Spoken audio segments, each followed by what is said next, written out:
Good morning, students. So today I'm going to start the new chapter that is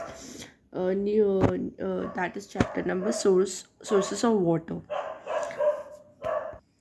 Sources of water. What you are going to study in this chapter?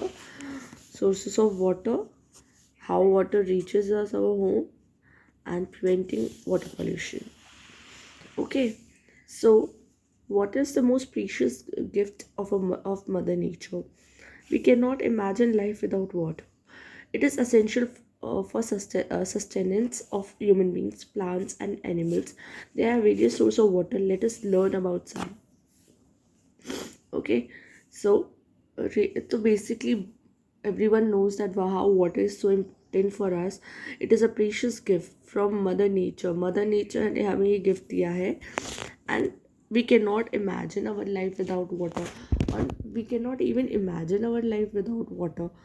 अगर हमें life sustain करनी है, if we want sustain our life in a healthy manner, तो plants और भले animals हो, दोनों के लिए water is very necessary. There are various sources of water. Let us learn about some of them. So there are various sources of water जिनके बारे में we will study today. Okay, 68.7% of the fresh water on the earth is trapped in glaciers. तो इतना ज़्यादा पानी it is trapped in glaciers. Glaciers मतलब जो बर्फ़ से जमा हुआ है वहीं पे ही है. ठीक है, मतलब वो नीचे नहीं आ पा रहा क्योंकि वो इतना जमा हुआ है, तो वो फ्रेश वाटर है. So sources of water.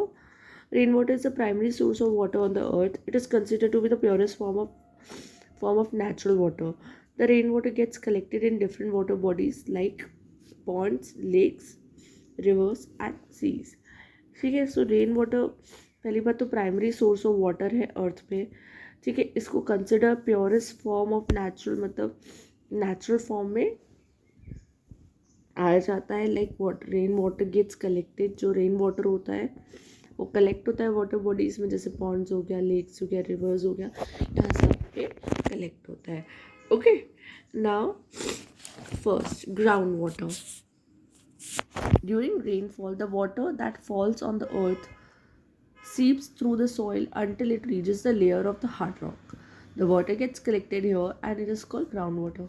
So जो रेन वाटर होता है ना, तो वो क्या होता है, बिल्कुल जो अर्थ में जब ऑब्वियसली ज़मीन पे नीचे गिरता है तो it gets collected in the hard rock. ठीक है, जो सॉइल की लेयर से जाके हार्ड रॉक में जब जाके कलेक्ट हो जाता है तो वहाँ पे कलेक्ट हो जाता है. इस called ground water.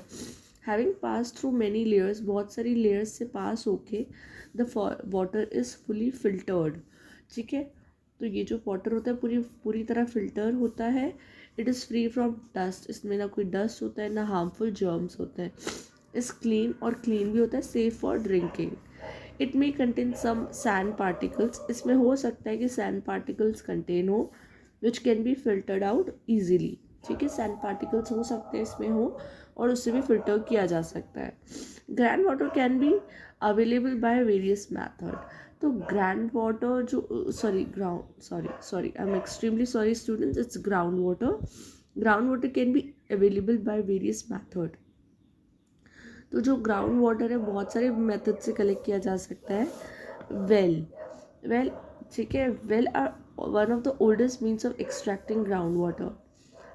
A well has pebbles at the bottom. Pebbles help in filtering the water. Wells should always be covered and cleaned regularly. Water from a clean and covered well safe for drinking. Okay, so जो well water होता है ये सबसे पुराना method है कि हम ground water कैसे यूज़ करें. वेल में पेबल्स होते हैं, छोटे छोटे पत्थर होते हैं जो ग्राउंड वाटर को क्या करते हैं, फिल्टर करते हैं.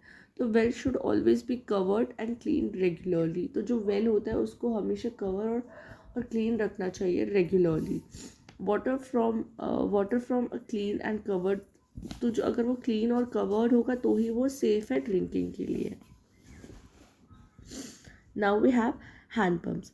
Hand pumps are one of the most popular means of extracting groundwater.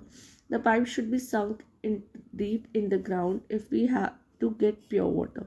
तो हैंड पम्प जो है बहुत ज़्यादा ओल्ड मेथड है और पॉपुलर मेथड है कि हम ग्राउंड वाटर कैसे लें. The pipe should be sunk deep, जो पाइप होता है उसको डीप संक होना चाहिए in the ground to get the pure water. तो वो जो पाइप है वो पूरा अंदर से संक इन होना चाहिए ताकि वो ग्राउंड वाटर से पानी आ सके। Tubewells, tubewells are extremely use for draining out ground water, mainly for irrigation. अब ये हैंड पम्प्स ऐसे दिखते हैं एंड देन ट्यूबवेल्स ऐसे देखते हैं। ट्यूबवेल मेनली यूज होते हैं फॉर इरीगेशन, जैसे खेती बाड़ी में अगर आपको पानी देना हो तो उसमें काम आते हैं। Now ponds and lakes and rivers. Okay, now ponds and lakes.